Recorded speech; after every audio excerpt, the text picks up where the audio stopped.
एक बात कहना चाहता हूँ आपसे, जो मोदी साहब कहते हैं 65 साल में कुछ काम नहीं हुआ, 10 साल में काम हुआ। आज मैं 70 साल का हूँ और मेरे बच्चे के बाप ने कुछ काम नहीं किया। जो काम किया मैंने किया, ये चीज़ गलत है। काम हुआ, हो सकता है उसके अंदर कोई करप्शन हुई हो, ये कह देना। आज भी पाकिस्तान में हमारे साथ आज़ाद हुआ था, पाकिस्तान में कोई चीज़ नहीं बनती, भारत में हर चीज़ बनती है। मोदी के अंदर मैं आ गई है और मैं ऊपर वाला भी माफ़ नहीं करता किसी को। मोदी के अंदर मैं आ गई है, मैं किसी को भी माफ़ नहीं करता, ये ऊपर वाले का असूल है। मैं आपको अहंकार बोल रहा हूँ। अहंकार है, मोदी का अहंकार बहुत गलत है। ये हिंदू मुस्लिम क्या होता है, कोई राम हमें खाना खिलाएगा? नहीं, काम करेंगे तो खाना खिलाएगा। ना राम खाना खिलाएगा, ना अल्लाह, ना मुल्ला, सब काम करने से खाना खिलाएगा। ये बंदा नहीं बेचेगा, कैसे भगवान खाना दे देगा मोदी, ये खिलाए, कोई नहीं देगा, काम करना पड़ेगा भारत में। बिल्कुल, ये मैं कहना चाहता हूँ। मैं मुद्दे की बात, मैं आपके 4 साल या 5 साल रात को 9 बजे से लेकर 2 बजे आप तक लोगों को चैनल देखता हूँ, रविश का भी देखता हूँ, आपका भी देखता हूँ, संजय शर्मा का भी देखता हूँ।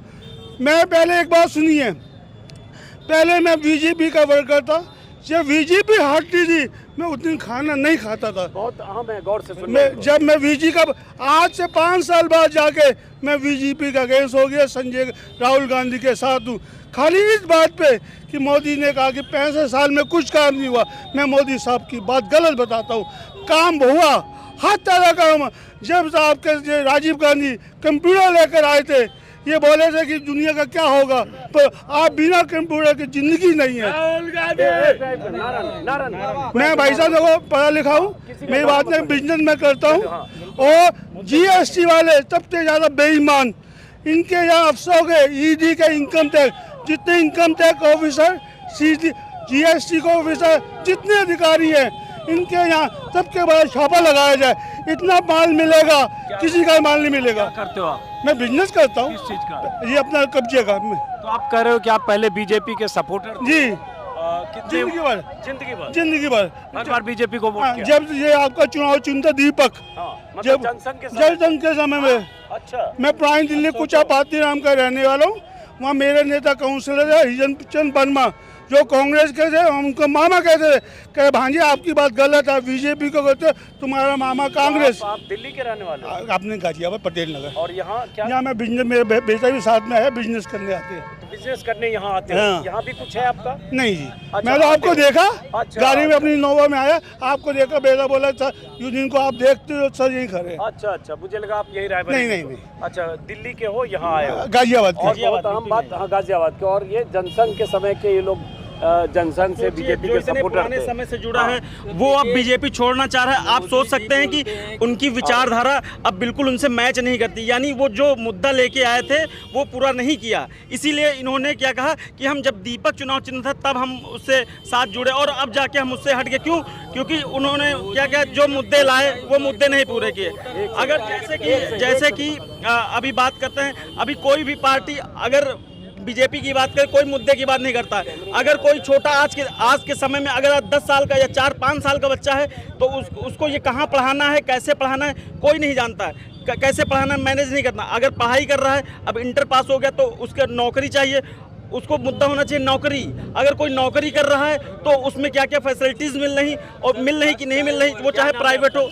मेरा नाम सुनीत कुमार वर्मा है। क्या करते हो सुनीत? मैं नौकरी करता हूँ और बैंक का इंश्योरेंस में, रायबरेली का ही रहने वाला हूँ।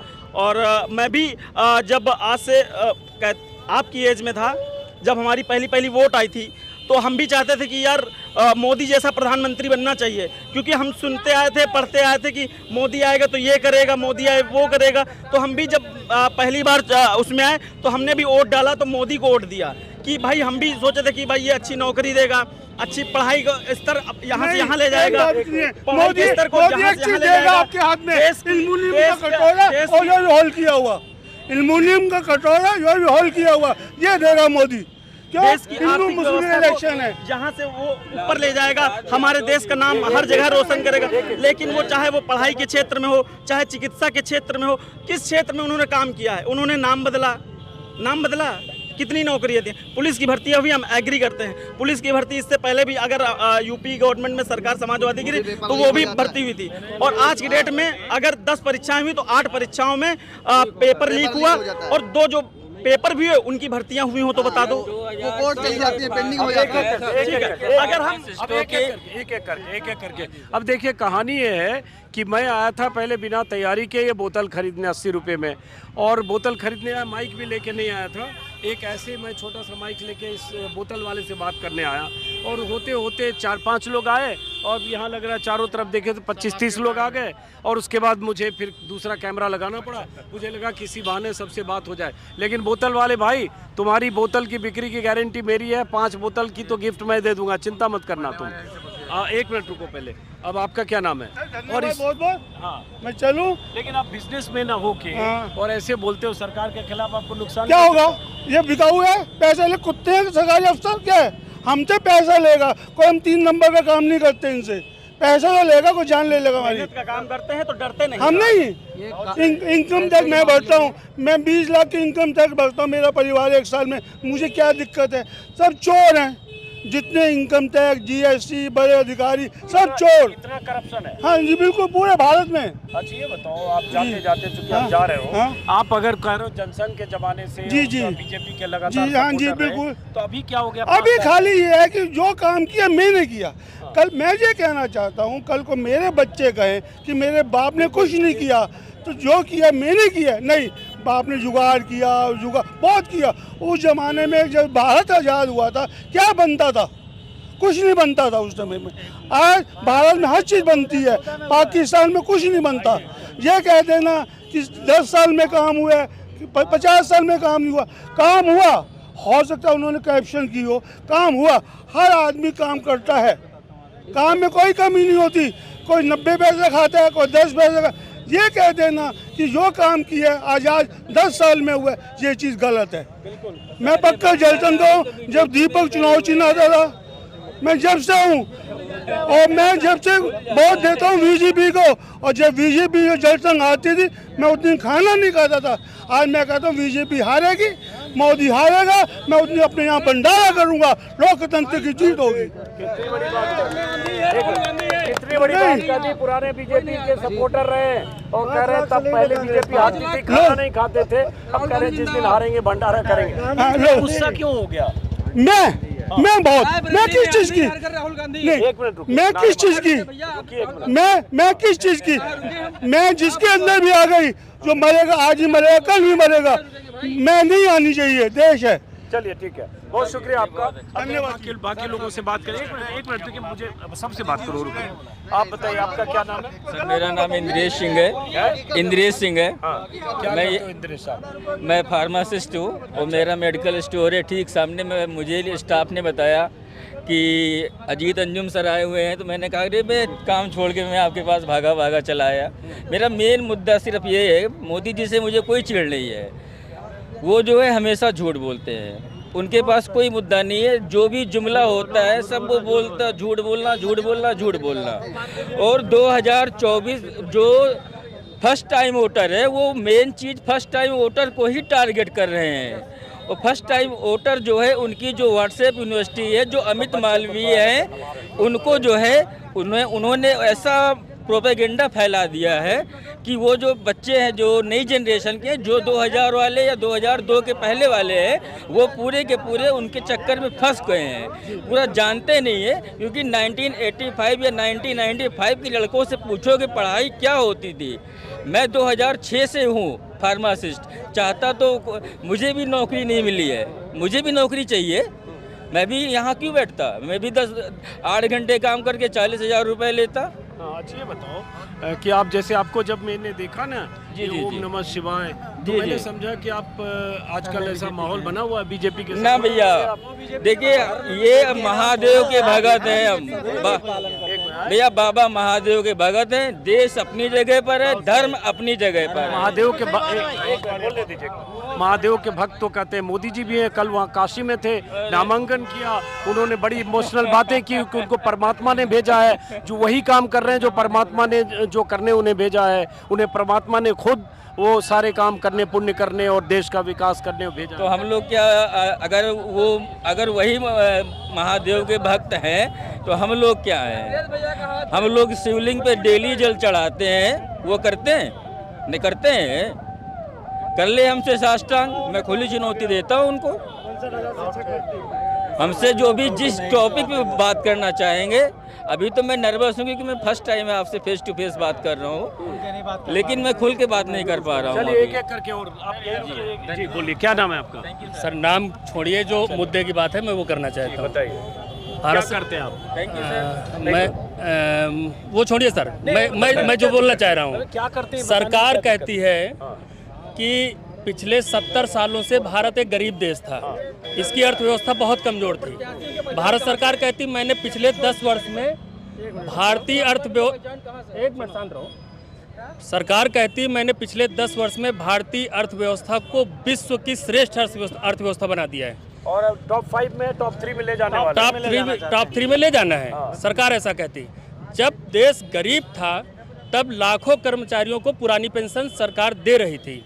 पिछले 10 साल से जब भारत विश्व की बड़ी आर्थिक महाशक्ति बन गया तो पुरानी पेंशन देने में सरकार इतना डरती क्यों है? और क्यों अपने सांसद और विधायकों को एक एक नहीं 3-3, 4-4 पेंशन दे रही?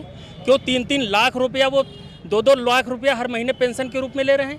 एक कर्मचारी अपने जीवन का 25 से 30 वर्ष औसतन जो है वो सेवा क्षेत्र में लगाता है, और वो इस उम्मीद से कि उसका बुढ़ापा जो होगा वो मतलब सुविधाजनक तरीके से होगा। लेकिन ओपीएस के मुद्दे को भारतीय जनता पार्टी की सरकार ने पूरी तरह से एकदम कूड़ेदान में डाल दिया है। ओपीएस का मुद्दा आपका है, लेकिन मोदी जी कहते हैं कि हम 80 करोड़ लोगों को अनाज दे रहे हैं। सर मुझे और विषयों पे नहीं टिप्पणी करनी, मुझे सिर्फ ओपीएस के मुद्दे पे बात करनी है। अच्छा, ओपीएस पे चलिए, आपकी बात हो गई। हम पैसों से ही दे रहे हैं। हाँ, आपका शुभ नाम? मोहम्मद शमीम। क्या करते हो आप? बिजनेस है, बगल में मेरा इलेक्ट्रॉनिक शॉप। आपके लिए 1 मिनट रुकिए। आपके लिए क्या चुनाव का मुद्दा है इस बार? सर मैं हाँ बोलिए। हाँ, चुनाव का मुद्दा ये है कि जो हिंदू मुस्लिम पर वोट मांगे जाते हैं वो ना मांगे जाएं, विकास पर प्लस बेरोजगारी पर। जो आज का युवा, मेरा बच्चा भी पढ़ के बड़ा हो गया है, ग्रेजुएशन कर ली है, लेकिन नौकरी नहीं मिलती उसको। हम लोग बिजनेस में, अब नौकरी नहीं मिलेगी तो उसको भी बिजनेस में ही लेकर के आएंगे। तो रायबरेली में क्या लग रहा है इस बार माहौल? राहुल गांधी। अब मोदी जी कहते हैं आप विकास की बात करो, हिंदू मुस्लिम की बात कर रहे हो। मोदी जी ने कल ही कहा है वहाँ इंटरव्यू में सबको कि मैं हिंदू मुस्लिम बिल्कुल नहीं करता, अगर मैं हिंदू मुस्लिम करूँगा तो मैं सार्वजनिक जीवन में रहने का मेरा हक नहीं है, और मेरा संकल्प है कि मैं हिंदू मुस्लिम नहीं करूँगा। ये तो पूरा हिंदुस्तान जानता है, ये हिंदू मुस्लिम करते हैं और ये कहते हैं कोई कुछ बोलता है तो मैं मुस्लिमीकरण नहीं होने दूंगा। अरे कौन मुस्लिमीकरण कर देगा भाई? ये तो हिंदुस्तान है, 80% हिंदू है, 20% मुसलमान है। कहाँ से मुसलमान हिंदू पे कब्जा कर लेगा? वो सिर्फ भड़काना कि हिंदू लोग भड़कें कि मुसलमान को आगे नहीं बढ़ा। दूसरी चीज, उन्होंने कल कहा हम हिंदू मुस्लिम करते ही नहीं, हम पर गलत इल्जाम है। हमारा तो संकल्प है कि हम हिंदू मुस्लिम ना करें, हम सार्वजनिक जीवन से अलग हो जाएंगे। सर ये उसी की ही राजनीति करते हैं। ये हिंदू मुस्लिम की ही राजनीति करते हैं। वो कहते हैं रायबरेली में विकास नहीं हुआ। रायबरेली में जो विकास सोनिया गांधी, राजीव गांधी जी ने कराया है वो ना होते तो रायबरेली में कुछ ना होता। रायबरेली में रेल कोच फैक्ट्री है, FDDI है, निफ्ट है, आपका ITI चल रही है, जिंदा है। बहुत सारी ऐसी चीज़ें हैं कि जो कांग्रेस की वजह से ही रायबरेली में जिंदा है। जो हिंदुस्तान के उसमें रायबरेली का नाम आता है वो कांग्रेस की वजह से आता है, वो कांग्रेस की वजह से रायबरेली का नाम आता है। और राहुल गांधी यहाँ से 4 लाख वोटों से जीतेंगे। अब चलो तो 4 जून को पता चलेगा। सर मेरा नाम सत्येंद्र पांडे है। मैं किसी उससे नहीं हूँ कि हमको चाहे बीजेपी जीते चाहे कांग्रेस जीते, लेकिन मुद्दा ये है कि कांग्रेस ने हमेशा यहाँ से छलावा किया है। मैं दूंगा कांग्रेस को ही वोट, लेकिन राहुल गांधी यहाँ 5 साल नहीं कोई काम करेंगे, ये 100% है। कोई काम नहीं करेंगे। सोनिया 5 साल कुछ कोई काम नहीं करी। जितना भी आया था पैसा संसद से उनको मिला था वो भी वापस चला गया। विकास के नाम पे केवल छलावा। बीजेपी तो जो कर रही सो कर रही है। लेकिन ये चीज़ जान लीजिए कि राहुल गांधी अमेठी से भी सांसद थे, तब भी वहाँ की सड़कें बदहाल और बिजली की वो व्यवस्था कि 2-2 घंटे बिजली आती थी। वो याद करे थे इनकी लाइन में लग के सिलेंडर लिया जाता था। और आज सिलेंडर भले मिल रहा महंगा मिल रहा उसे मतलब, लेकिन समय की कीमत है। आदमी को सिलेंडर घर पे जाके पहुंचा दिया जाता है, यहाँ सिलेंडर मिलता नहीं था। और बिजली में 3-3 घंटे रायबली की हालत थी, रायबली की हालत थी, रायबली की हालत, रायबली की ये हालत है, रायबली की ये हालत थी कि यहीं पे 10 मीलें चल रही हैं और लड़के बेरोजगार हैं। मैं खुद एजुकेटेड हूँ, मैं बीएड हूँ, लेकिन मैं गया था वहाँ पे मानेसर में, कहा अमेठी में तो इतना विकास राहुल गांधी ने किया, तो 2010 में हमको कंपनी से भगा दिया गया। कहा कि वहाँ तो इतना ज़्यादा विकास है, राहुल के नाम पे हमको भगा दिया। अच्छा, आपका गुस्सा समझ गया, एक मिनट रुके, बहुत सही बात आप क्यों चूतिया बनाने की राजनीति। और राहुल गांधी जीते ठीक है, जनता मूर्ख हो जहाँ अच्छी हो, से मतलब नहीं। आपने कहा कि आप भी वोट देंगे कांग्रेस को। ऑन्ट इसलिए नहीं, मैं भी मूर्ख हूँ, मैं भी मूर्ख हूँ, लेकिन हाँ मैं मूर्ख हूँ,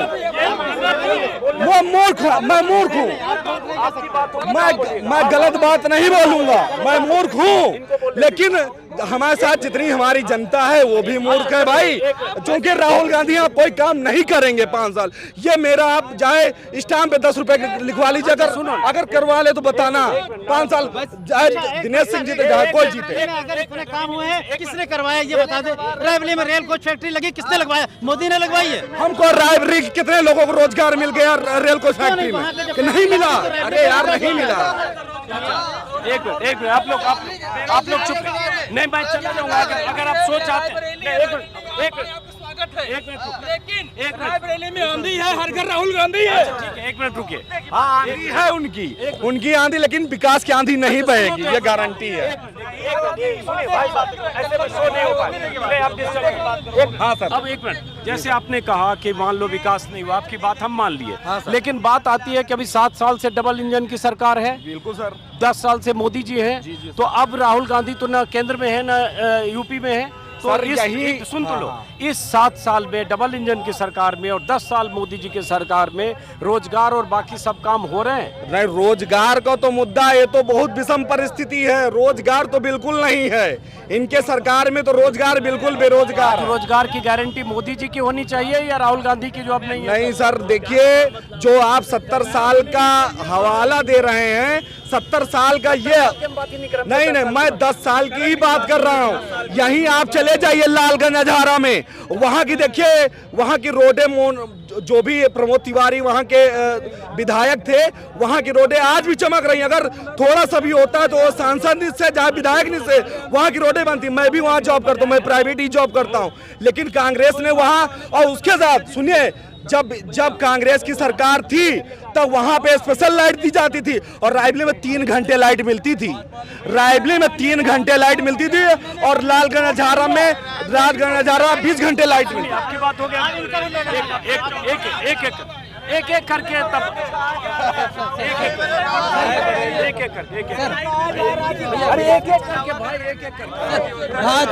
भाजपा सरकार रोजगार के मामले में पूरी तरह से फेल है और भ्रष्ट है। जो भी भर्तियां अभी तक हुई हैं, सभी भर्तियों में भ्रष्टाचार हुआ है, पेपर लीक हुआ है। अभी तक एक शिक्षक भर्ती आई है 69,000 शिक्षक भर्ती 2018 में हुई, 5 साल होने वाला है, आज तक अभी कोर्ट में पड़ी है, अभी तक साल बनाए हुए 6800 लिस्ट निकाली योगी जी ने, गलती मानते हुए कि हमसे गलती, हमने चोरी की है। उसके बाद भी 640 दिन लड़के हम लोग वहाँ मरते रहे, लेकिन नियुक्ति नहीं दिया, हम लोगों के साथ न्याय नहीं हुआ। और ये रोजगार का दावा करते हुए लेखपाल में बच्चों को जिला अलॉट हो गया था, वो जिला अलॉट होने के बाद उनको घर भेज दिया गया। अभी नीट का पेपर हुआ, नीट का पेपर लीक हो गया। कोई भी ऐसी भर्ती बता दी जिसमें घोटाले ना हुए, कोई भी ऐसी भर्ती जो कोर्ट में ना हो। आज तक कोई भी ऐसी भर्ती हो, शिक्षक भर्ती बता दी जो कोर्ट में ना हो। कभी घोटाले के नाम पे, कभी पेपर लीक के नाम पे, कभी उत्तर कुंजी के नाम पे, हमेशा नहीं कर पाएंगे। आप लोग से हाथ जोड़ता हूँ, जगह बनाइए तब बात कर पाएंगे। हाँ, हम हमेशा ठेला लेके गया, उनको 5 बोतल के पैसे देना याद कर। पहले तो हम लोग तैयारी करते हैं, कोचिंगों में पैसे देते हैं, उसके बाद पेपर इस उम्मीद से देते हैं कि हमारी नौकरी लगी। पेपर देते हैं, पेपर कभी लीक हो जाता है। बाय द वे लीक नहीं भी हुआ तो उसके बाद रिजल्ट आता है तो उसमें घोटाला हो जाता है, फिर कोर्ट में चलती है 5-5 साल। मैं बता रहा हूँ, मैं 69,000 शिक्षक भर्ती का अभ्यर्थी हूँ। आरक्षण घोटाला कर दिया इन्होंने बड़े पैमाने पर, और उस गलती को मानते हुए भी हम लोगों को नियुक्ति नहीं दिया। सिर्फ इसलिए कहते हैं कि हम हिंदू मुस्लिम नहीं करते। ये तो हिंदू मुस्लिम जाने दीजिए, तो ये जातियों में बांट के रख दिए हैं। ये सिर्फ इसलिए हम लोगों को नियुक्ति नहीं मिली क्योंकि हम लोग पिछड़े दलित समाज से आते, इसलिए हमको नियुक्ति नहीं मिली 640 से। हम लोग वहाँ, अमित मौर्य नाम है मेरा। मैं शिक्षक भर्ती हूँ, 69 शिक्षक भर्ती का अभ्यर्थी हूँ। मेरा नाम आने के बाद भी आज तक नियुक्ति नहीं हुई इस योगी सरकार में। और दूसरे पे ब्लेम लगाते हैं कि आरक्षण खा लेंगे, इनका आरक्षण, पिछड़े दलित समाज का आरक्षण सिर्फ भाजपा में सुरक्षित है, और खुद आरक्षण घोटाला किए बैठे हैं। इतना बड़ा आरक्षण घोटाला जिसको मान भी लिए राष्ट्रीय पिछड़ा वर्ग, जिसको मोदी जी ने कहा कि हम इसको संवैधानिक दर्जा दिए, उसी राष्ट्रीय पिछड़ा वर्ग आयोग में हम लोग गए हैं शिकायत लेके। 1 साल तक लगातार सुनवाई हुई वहाँ, और राष्ट्रीय पिछड़ा वर्ग आयोग ने अपनी रिपोर्ट में बताया कि इन्होंने घोटाला किया। उस रिपोर्ट को लागू करवाने के लिए हम लोग शिक्षा विभाग में गए, शिक्षा मंत्री के पास गए। उन्होंने कहा कि ऐसी रिपोर्ट हमारे पास रोज आती है, इसको हम कचड़े में डाल देते हैं। किसने कहा?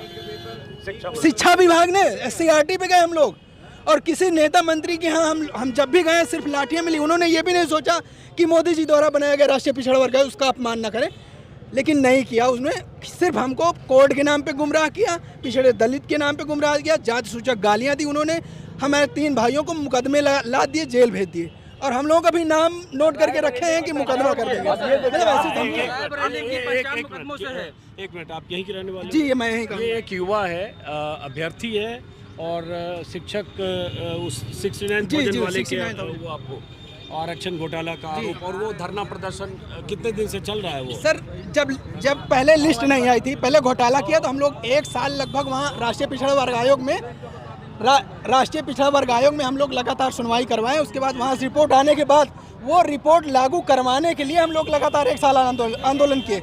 उसके बाद योगी जी गलती मान लेते हैं ऑन रिकॉर्ड ट्विटर पे, और प्रेस कॉन्फ्रेंस करते हैं तत्कालीन शिक्षा मंत्री। उसके बाद भी दोबारा जब लिस्ट निकाल देते हैं 6,800 लिस्ट निकालने के बाद चुनाव आचार संहिता लग जाती है, दोबारा मुख्यमंत्री बनते हैं। उसके बाद से हम लोग 640 दिन लखनऊ में हम लोग लगातार धरना देते हैं। जैसा आप एक बार गए भी थे हम लोग धरना कवर करने, 2 साल से ज्यादा वक्त से कहीं से अगर मैं झूठ बोल रहा हूँ तो कोई भी आगे युवा का गुस्सा है। वो एक मिनट के, वो तस्वीरें हमने कई बार देखी है शिक्षक भर्ती घोटाले की। एक युवा की जो समस्या है बेरोजगारी, सबसे बड़ी समस्या, लेकिन क्या ये चुनाव में बेरोजगारी इतना बड़ा मुद्दा है? बहुत बड़ा मुद्दा है। पहली बात तो हम 6,800 हैं, हम इनको हम खुद, हमारे खुद 6800 साथी खुद इनको वोट नहीं देंगे, उनका परिवार नहीं वोट देगा। जाहिर सी बात है, रोजगार बहुत बड़ा मुद्दा है। क्यों हम लोग पढ़ाई करते हैं? इसीलिए पढ़ते हैं।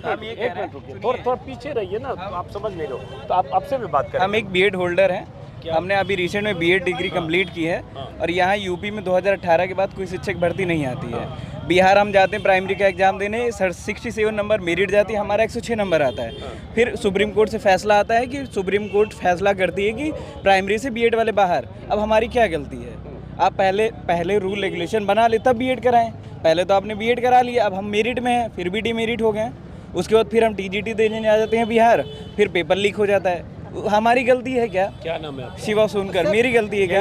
हाँ, रायबरेली, इनबॉर्न रायबरेली। तो हमारी क्या गलती है? हम पढ़ाई लिखाई छोड़ दें, बीएड करना छोड़ दें, बीएड जो किए हैं फालतू का 1.5-2 लाख रुपए छोड़ दें?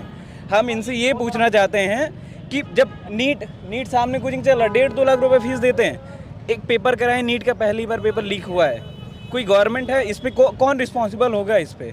हाँ, वैकेंसी आप निकालते, पेपर लीक कराते, यूपीपी निकालते, लीक कराते हैं। सीटेड जो कि qualifying nature, only qualifying nature paper ठीक नहीं हुआ, लीक हाँ? होता है, वो कहते हैं तो इसके पीछे कौन करेगा? कौन?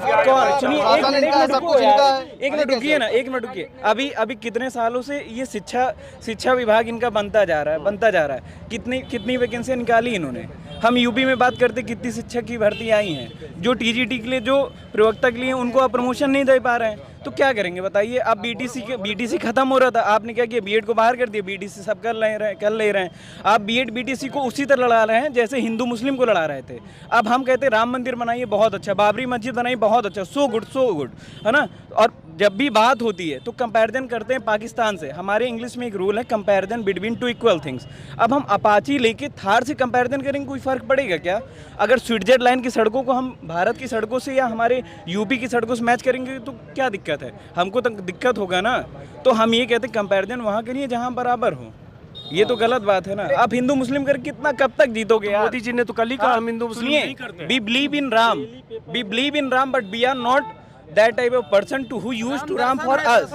ठीक, राम दर्शन है, सही कह रहे हैं वो, समझ गए। राम का यूज वो क्यों करते हैं? अपने फायदे के लिए करते हैं, हम तो नहीं करते हैं। हाँ, हम कहते हैं राम है, ठीक है, बहुत अच्छा है, बहुत अच्छा। यहाँ मंदिर है, कोई जाता है क्या? यहाँ मस्जिद है, कोई पढ़ता है क्या? मैं मुस्लिम नहीं हूँ, लेकिन मुझे कलमा आता है, अव्वल कलमा तैयब तैयबान पाक ला इलाहा इल्लल्लाह मोहम्मद रसूलुल्लाह। क्या गलत बात है? बताइए, क्या दिक्कत है? बताइए।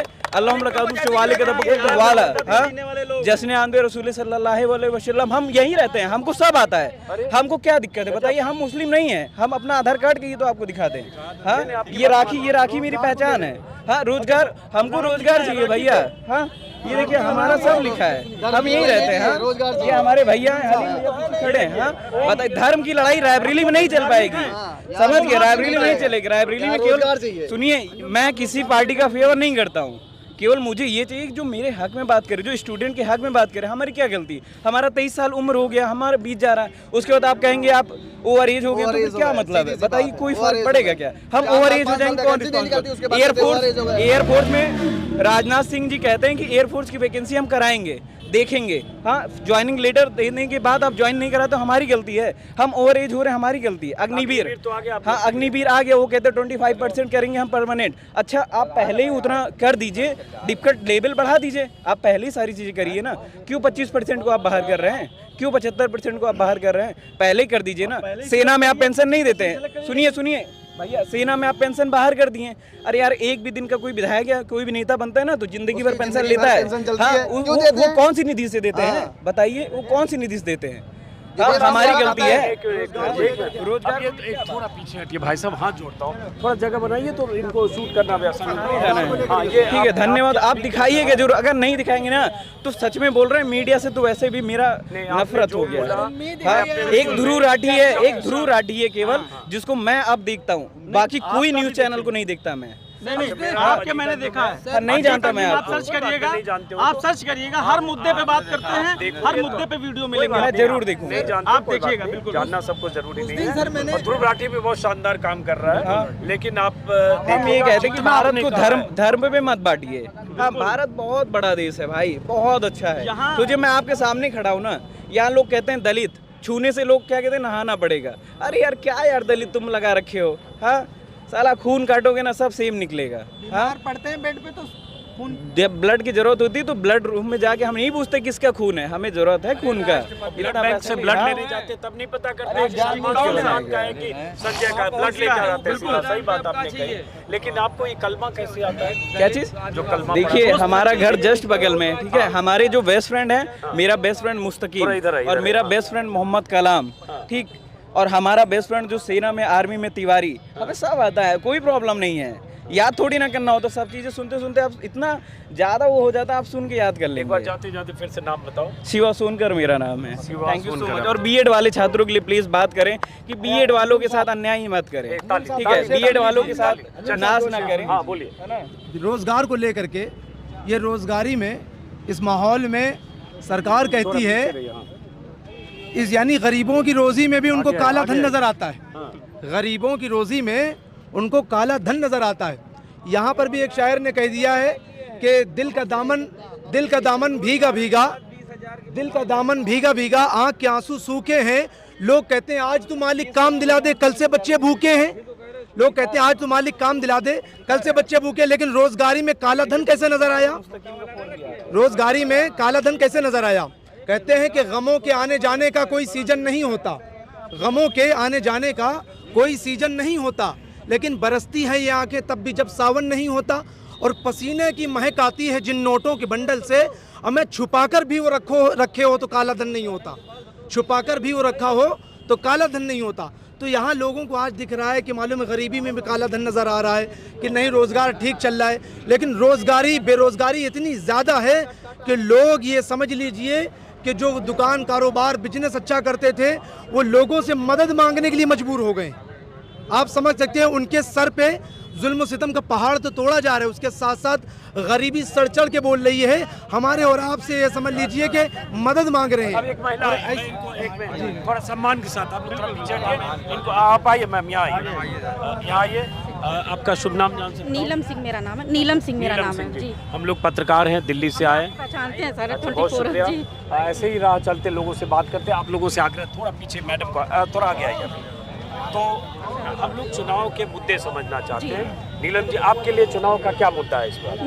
मेरा मुद्दा जो है मुस्लिम स्टेट ना बने ये रायबरेली, अच्छा, या पूरा देश ना बने, क्योंकि जो अगर यहाँ मोदी को वोट नहीं दिया गया तो पूरा देश जो है इस्लामिक स्टेट बन जाएगा। ये कैसे आप कह रही हैं ये बात? क्योंकि कश्मीरी पंडित तो थे ना, कश्मीरी पंडित वाला हाल यहाँ भी होगा आगे जनरेशन। ये आप कैसे क्योंकि कह रही हैं? विपक्ष वाले जो हैं सारा मुस्लिम स्टेट बनाने की तरफ लगे हुए ये हैं। कहाँ से आपको पता चला मैडम? ये सब पता चला, सब हो रहा है ना, WhatsApp वगैरह पे कहीं से आता है? नहीं सब पता चला है। कहाँ से पता चला? क्योंकि राहुल गांधी खुद ही बोले हैं कि अल्पसंख्यकों को, भारत को मुस्लिम स्टेट बना देंगे। नहीं अल्पसंख्यक लोगों को हम अक्षर देंगे और ये सब करेंगे, सब पूरा बोले हैं सब। नहीं सब ऐसा नहीं कहा। ये मोदी प्रधानमंत्री खुद ही बोले, प्रधानमंत्री बोले, वो क्या कहते हैं वो मनमोहन सिंह वगैरह बोले थे सब अल्पसंख्यक का। और जहाँ भी मतलब मुस्लिम ज़्यादा हो गए हैं तो वहाँ मतलब सब मुस्लिम नहीं है बेकार, लेकिन कुछ लोग जो विपक्ष वाले नेता हैं वो लोग वो कर रहे हैं। तो आपको इस सब कहाँ से जानकारी इस तरह की आती है कि मुस्लिम स्टेट बन जाएगा? क्योंकि बयान दिया है ना लोगों ने कि आरक्षण उनको मिलेगा। इनका सम्मान है, नहीं सोशल मीडिया पे नहीं जा रहे हैं, इनको अपनी बात करने दीजिए आप। हम सोशल मीडिया पे नहीं जा रहे हैं, लेकिन जो मनमोहन सिंह बोले हैं, जो राहुल गांधी वगैरह बोल रहे हैं, राहुल गांधी बोल रहे हैं कि मुस्लिम स्टेट बन जाएगा या मुस्लिम को आरक्षण देंगे, सब कहाँ बोल रहे हैं? नहीं उन्होंने बोला कि मैं सर्वे कराऊंगा और आर्थिक जो होगा उनको मुस्लिम लोग को देंगे हम। ये ऐसा नहीं कहा है, ऐसा राहुल गांधी नहीं कहा। उस मैनिफेस्टो में एक लाइन नहीं है कि मुस्लिम को नहीं, मैनिफेस्टो में तो नहीं है। इसका मतलब मोदी जो कह रहे हैं उसको गौर से आप सुन रही हैं? नहीं और मोदी उसी में वो सब ये बोल रहे हैं ऐसा नहीं है। मंगलसूत्र, आपने मंगलसूत्र पहना भी है। नहीं, मोदी जी ने मंगलसूत्र कहा का मतलब- मंगलसूत्र भी ले लेंगे, 2 भैंस है तो भैंस नहीं, भी ले लेंगे। मंगलसूत्र का मतलब उन्होंने ये कहा है कि जो उन्होंने आर्थिक सर्वे वाला किया है कि हम मुस्लिम लोग को देंगे, अल्पसंख्यक लोग, उस पे है जब धन जाएगा, प्रॉपर्टी जाएगी, सब जाएगा तो मंगलसूत्र तो ज़्यादा जेवर में आता वो भी जाएगा। वो तो मामूली सी बात है, सब थोड़ा पढ़िए, ऐसा नहीं खाली है। मोदी जी का व्हाट्सएप मैसेज जो आता है कहीं से मत देखिए। लेकिन आप महिला हैं, भीड़ में आपसे ज्यादा दिल्ली की जनता से, बाकी भारत की पूरी जनता से मेरा अपील है कि मोदी ही आवे। चलिए ठीक है। क्योंकि कांग्रेस यहाँ कांग्रेस यहाँ पे कभी मतलब आती ही नहीं, यहाँ पे राहुल गांधी वगैरह कभी आते नहीं यहाँ पे, क्या मतलब है? तो चलिए कभी ठीक है, आए? आपकी बात दर्ज कर ली गई। कल मोदी जी नामांकन भरते समय, मोदी जी कल नामांकन भरते समय बोले सब मुसलमान हमारे भाई बहन हैं। हमारे मुसलमान नहीं करता, हमारे घर के साइड में 5 कदम पे मुसलमानों का था, और जब ईद होता था उनके घर से हमारे घर में खाना आता था, यही कहा है। हाँ, तो ऐसा बोल के वो व्हाट्सअप, ये सब व्हाट्सअप मैसेज है इनके पास खाली, और कुछ नहीं है सर। मुद्दे का बात ये है, आज हमारा अगर लास्ट अटेम्प्ट है और लास्ट अटेम्प्ट का एग्जाम मैंने दिया और पेपर लीक हो गया या नहीं देने मिला, तो हमारा तो एज निकल गया। हमारी जिम्मेदारी कौन लेगा? मोदी जी लेंगे, योगी जी लेंगे? वही उनके पास तो वही है, नेहरू ले, ये ले, वो लो। आज वो अगर जो नहीं करके आते तो ये कुछ नहीं कर पाते। यहाँ कुछ नहीं दिखता, वो खाली बोक बक बक बक बक बक करते हैं। जब देखने लगते हैं, अब 400 पार का नारा भी उनका कहीं नहीं दिख रहा है, ना उसके होल्डिंग्स दिख रहे हैं। वो अब समझ गए हैं कि लोगों को अब समझ रहा है बेरोजगारी मुद्दा है। अब वो हर जगह जा रहे हैं, हम नौकरी 20 करोड़ नौकरी आज तक नहीं मिली, 10 साल हो गए हैं। और लोग यहाँ के, वो अभी भैया एक बोल रहे थे यहाँ लाइट नहीं थी 3 घंटा, और 10 साल पहले भी यहाँ 24 घंटा लाइट थी। वो लाइट बिल नहीं भरते होंगे, तो उनका लाइट कट गया होगा। वो यही लोग हैं बीजेपी के जो यहाँ वहाँ जाके जबरदस्ती व्हाट्सएप के मैसेज फैलाते हैं, कैसे भी करके हमारा नाम हो जाए यहाँ भाजपा में कि देखो ये बंदा हमारे लिए बोल रहा है। कोई बात नहीं, आप क्या करते हो? हम तो इंजीनियर हैं, पढ़े लिखे इंजीनियर हैं। चलो, नौकरी नहीं मिली थी, वो बात अलग, मिली थी, कोरोना में छूट गई, उसके बाद नहीं मिली दोबारा। उसके बाद क्या कर रहे हो आप? उसके बाद अब खेती करते हैं। अच्छी बात है, कुछ तो करते हो, करते हैं। स्वरोजगार। आप बताओ भाई साहब, बहुत देर से आप बेचैन हो एकदम बोलने के लिए। मेरा नाम निखिल नाम है मेरा। निखिल बताइए। देखिए कि जैसे रायबरेली का इतिहास आप जानते हैं, यहाँ से कांग्रेस ही रही है, गवर्नमेंट मगर मोदी की बनेगी, ये आप तय कर लीजिए अभी से। हम क्यों तय करेंगे? ये जनता जानती है कि मोदी सरकार की जनता तय करेगी, वही बनेगा, क्योंकि मोदी जैसा आदमी दोबारा है ही नहीं दुनिया में, ऐसा प्रधानमंत्री जो आया है कि क्या नहीं किया उसने भारत के लिए, ये तो आप ही लोग देख रहे हैं। देखिए रोड,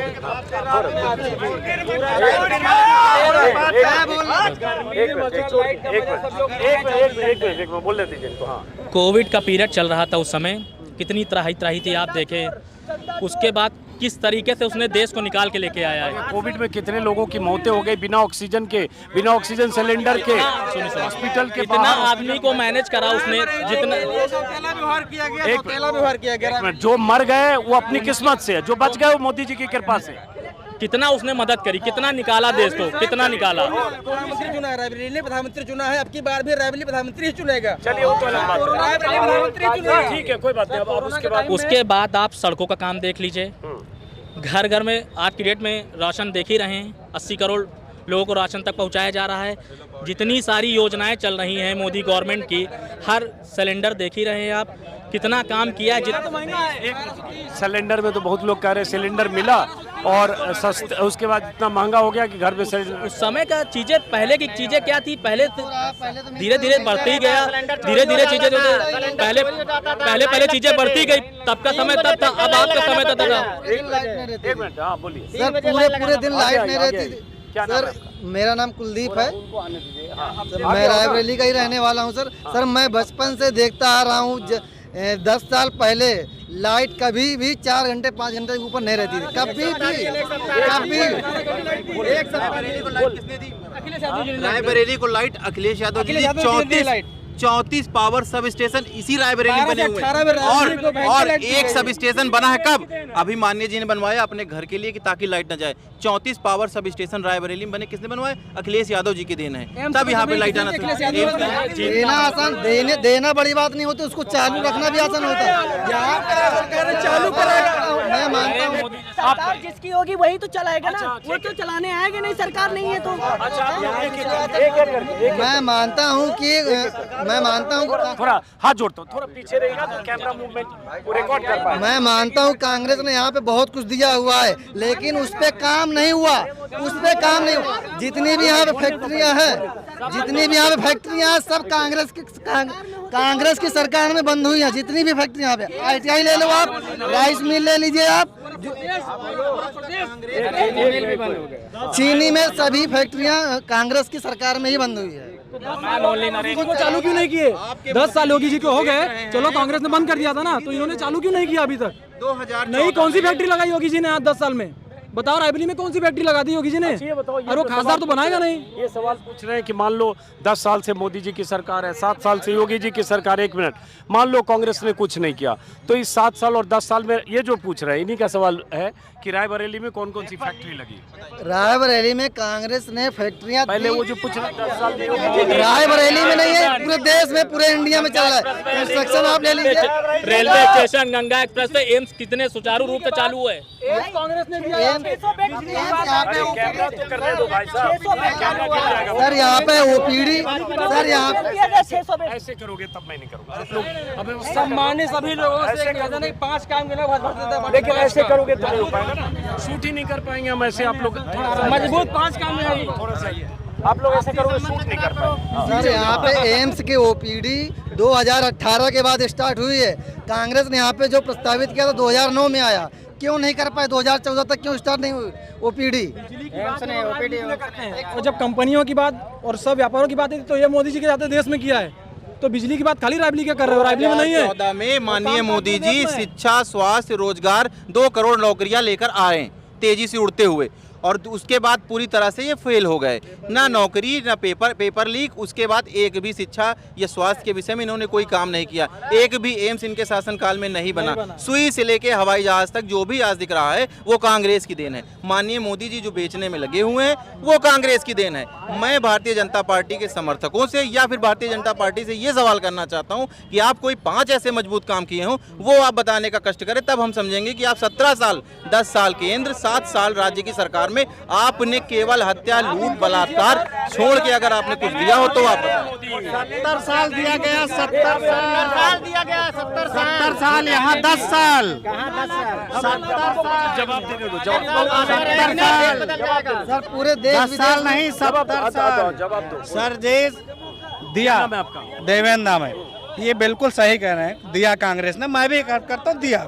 कितने दिन में भैया? 70 साल लिया, कौन सा एहसान कर दिया भैया? होना चाहिए, काम भी तो होना चाहिए। 70 साल दिया, आप 10 साल दिए हैं, दीजिए और दीजिए। आप लोग आपस में बहस कर रहे हो, इससे नहीं हो रहा। सर आप पॉलिटिकल हो, समाजवादी पार्टी की हो तो माफ़ी चाहूँगा मैं, एकदम आम पब्लिक से बात कर रहा हूँ, माफ़ी चाहूँगा मैं।